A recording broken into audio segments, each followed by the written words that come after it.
Hello again. This is part 3 of looking at dormancy in Ladybug Daylilies gardens in Geneva, Florida.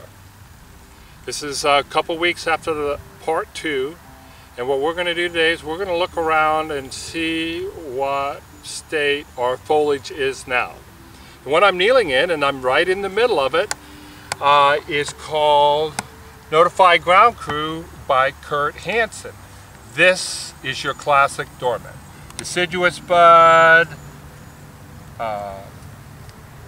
and pulled all the way back into the ground. Now, when I say that, into the ground, that seems to be the biggest thing people are looking for in the north to define dormancy. So, as we look around at some of these other pieces, and you'll see that there are little pieces sticking up, but the general habit is it looks like nothing's there. And this is one of the problems in the south, because people call me up and say, "Oh, my daylilies are dying." And really all they've done is gone dormant. And this creates a problem also in that we can enjoy the green foliage year round, and I'll show you examples of it. Now if we look over here at the very next one, this is also a Kurt Hansen. And this one is called Lost in Space. And people are trained to look at this and say, oh, it's dormant. Well, by the definition, it's not in the ground. And it's regardless of climate.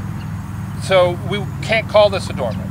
And in fact, Kurt Hansen registered this as a semi-evergreen. I'd call it semi-dormant because it's pretty darn close. And then of course, if we look over here, we can see this is your classic evergreen in Florida. Let's go look at some others. Hi, here we are at Annie Armstrong. We looked at this one twice so far, and we saw the outside foliage still sticking up, 8 inches, which would be nowhere close to the dormant definition. But here, it's reacted quite a bit, and you can see we've got this deciduous bud, but it's not all the way in the ground, so it's not a dormant. But maybe it's a semi-dormant, because it's pretty darn close. This is, the true test will be to see how this grows out. If it stays in this condition for another month before it starts growing, then we can use the dormant word more comfortably. Let's go look at some more. That before, and it's called King George of Rasmussen's on Long Island. Beautiful, large flower daylily. And this is looking real close to the dormant definition. We can see the spent foliage, and you can see it's pulled back into the ground. But this is registered as a semi-evergreen, so it makes me want to think that I don't know enough about this. So let's go look at some more. Okay, so here we are at another daylily we haven't looked at before, and it's the beautiful Mr. Lucky. I can tell you that this was one of the best-selling daylilies in my garden and always has been. There's something unique about this small flower and those reds and oranges and the way they come together. It's magic. But we're here to look at foliage. And this is Van Sellers, and you can see I can't even come close to calling this a dormant. So what does this mean? We'll have to look around and see what else we can find. Alright, this is 2 other daylilies that we haven't seen before because they were not showing dormancy. In other words, they had green and they had a ton of foliage still sticking up. But these are the classic, what I thought were dormants in my garden. Okay, this is Orange Velvet, a Jack Joyner, a gorgeous orange. This is the epitome of a daylily. If you don't grow this daylily and you need an orange, this is one of my favorite. And it grows everywhere. But sure enough, we're looking at it, I would put the handle on it at least as semi-dormant, but it's not in the ground. This is registered as a semi-evergreen. And this one over here, it's the same thing. But this is called Big Apple, and this is Van Sellers again. Beautiful red, incredible growing plant, but yet showing what I thought was dormancy, but yet at best would be semi-dormancy because it's not in the ground.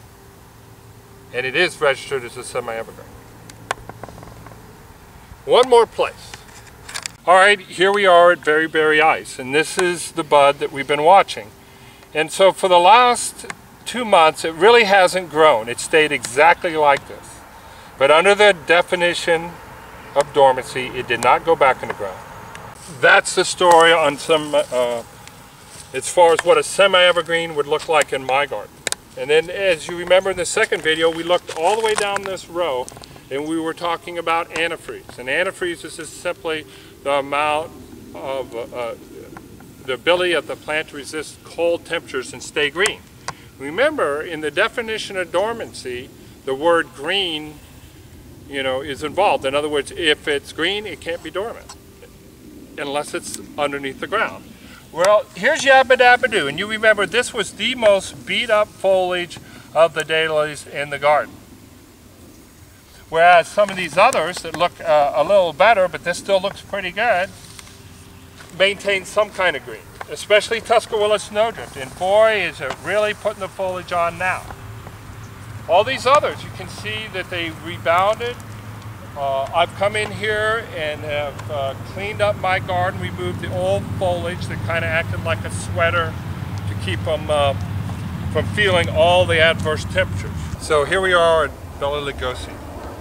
And when we looked at it before, we thought that this might be dormant. But we had looked over here at these other Bela Lugosi's that weren't lined out this year, and they were looking more in the evergreen to maybe semi-evergreen.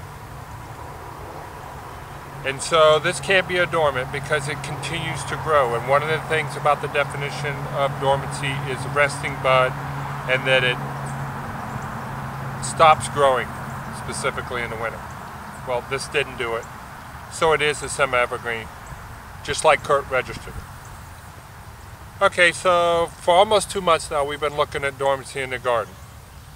And we really haven't seen that much. And we've seen some great examples of semi-evergreen, but all that other really fluffy green stuff, that's all evergreen. So it makes me think that we have a lot more evergreen in our daylilies than we thought. What's important to me is not dormancy, it's vigor and hardiness in how they grow. But still, it's nice to be able to understand the definition of dormancy. The big problem is we only know for a couple months whether they're dormant or not. Anywhere close to bloom season, evergreen, dormant, they all look the same. They've grown out of it. So it's only for a couple months that these daylilies exhibit this plant habit. So on the next video, I'm going to summarize all the things that we saw in the garden this winter about dormancy. Okay, Sylvester? Bye. Come on, knucklehead.